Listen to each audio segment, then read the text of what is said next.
This episode of the New Music Industry Podcast is sponsored by Koji, the world's most powerful link in bio for musicians with over 200 free-to-use link in bio mini apps. Grow your social media following, build your email list, get your music heard, and make money in minutes, all with Koji's easy-to-use mini apps. Collect tips, sell cameo-type video greetings, stream your playlists, sell your merch, sell locked photos and videos, run giveaways, create and sell NFTs, crowdfund a new album or tour, and more. All in one place. Oh yeah, and it's free to use. No subscription fees, no upgrades required for extra customization, or to sell files and to access analytics. It's free, so do your music career a favor. Join the over 180,000 who are finding success with Koji. It's easy. Head to koji.to/New Music Industry Podcast. That's koji.to/New Music Industry Podcast and get your free Koji account today.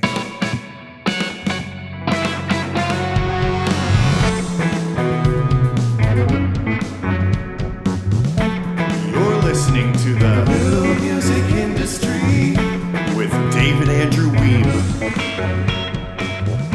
Hey, it's David Andrew Wiebe. Over the years, I've warned about single source dependence, building on rented land, digital sharecropping, and the fickle nature of social media platforms in general. As far as I can tell, Facebook or Meta or whatever they want to call their product these days is on a downward spiral it may not recover from. As of now, it's still a viable marketing platform. It's just that, as per usual, marketers ruin everything, and if you aren't doing the right things, you aren't rewarded for your behaviors. And what I'm about to share with you here may not be news to you, but I do think it's worth viewing through the lens of adapting. After all, the subtitle of the new music industry is adapting, growing, and thriving in the information age.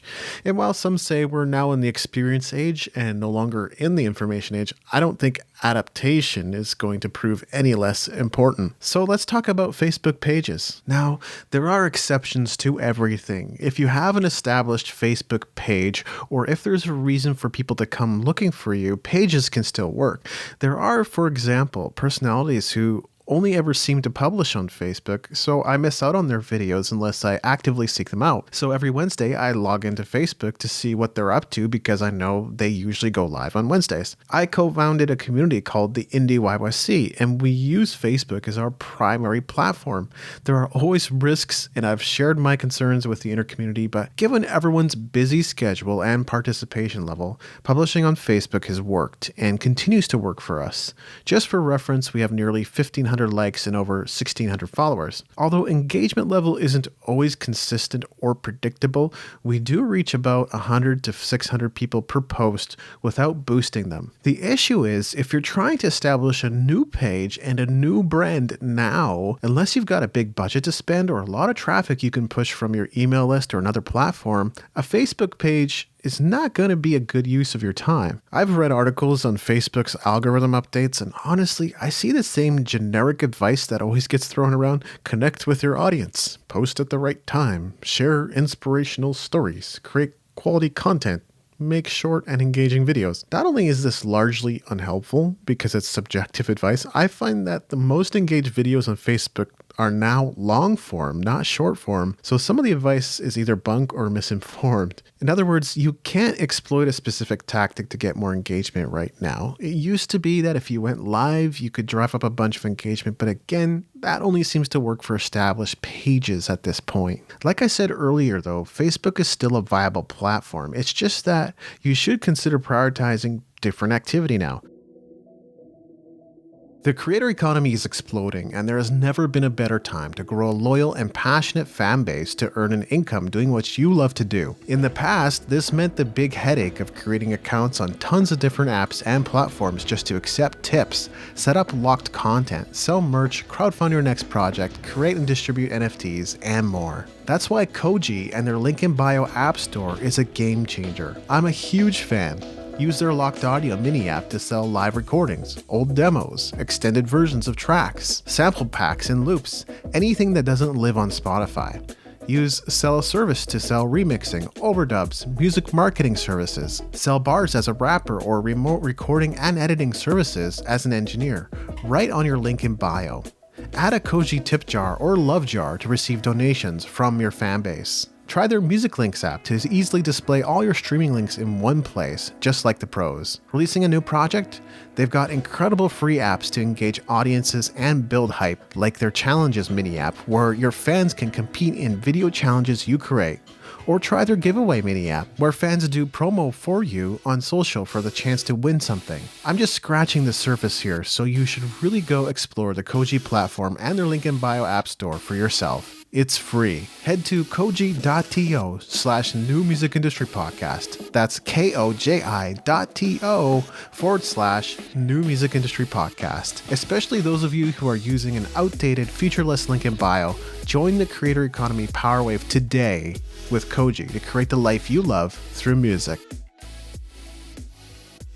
Groups are still more valuable properties than pages, especially groups where participants are actively posting and asking questions. If you have a group of your own, you're all set. Put your attention on growing it instead of your page, because chances are it's going to prove more valuable. But even if you don't have a group, you can join groups and be a part of the community. So there are plenty of chances to leverage other people's audiences.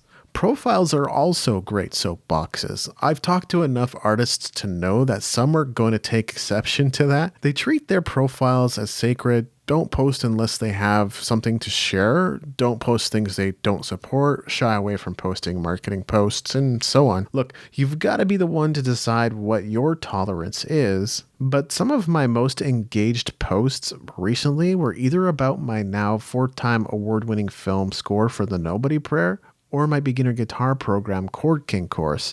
For the most part, I don't understand the aversion to posting more frequently, because at the end of the day, you can't outsmart the algorithm. I'm not necessarily saying you should post 17 times per day to your Facebook profile.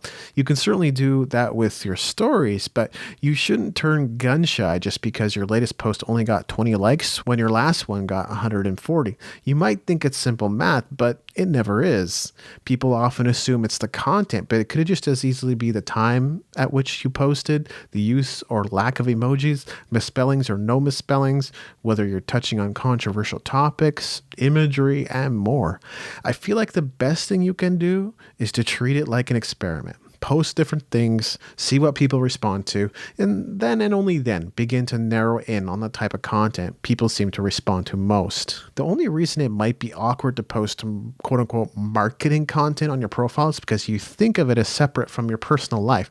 I don't know about you, but my marketing efforts are my life. Whether I'm sharing my lunch or my latest podcast episode, I'm sharing what's going on in my world. Trying to separate the two and define one as personal content and the other as marketing content is where some of that awkwardness can show up and stop you from being as forthcoming as you could be. And frankly, I find that separation exhausting. The funny part is that the instant win button for most social networks is posting more frequently. If you don't believe me, give it a try. So here are the key points from today's episode. Starting a new Facebook page from scratch might not be the best idea unless you have the time, energy, and resources to dedicate to growing it. This doesn't necessarily mean you shouldn't post to your page at all. It just means there isn't much of an incentive to prioritizing it anymore. Facebook groups and profiles are still great places to share your promotional posts. Obviously, you want to use some discretion here, but if you never ask for anything, you never get anything either. It's all well and good to build your social media following, but given that it's harder than ever to reach the people who like and follow your page or pages, you need to take them off-site and capture their email address. Take advantage of a tool like ConvertKit at musicentrepreneur.hq.com/ConvertKit to begin collecting email addresses so you can keep in touch with the audience you've worked so hard to attract. Don't forget to adapt. Things are constantly changing out there. New social networks are popping up at an unprecedented pace, and Web 3.0 is fast emerging. Don't get left behind. We always look forward to hearing from you. If you have any thoughts you'd like to share on today's topic, drop us a line, musicentrepreneurhq@gmail.com. We're always happy to feature your email in the show if it's relevant, on topic, and value adding. If you have a question, someone else probably has the same question, so there are no stupid questions. Send your feedback to musicentrepreneurhq@gmail.com. This has been episode 265 of the New Music Industry Podcast. I'm David Andrew Wiebe, and I look forward to seeing you on the stages of the world.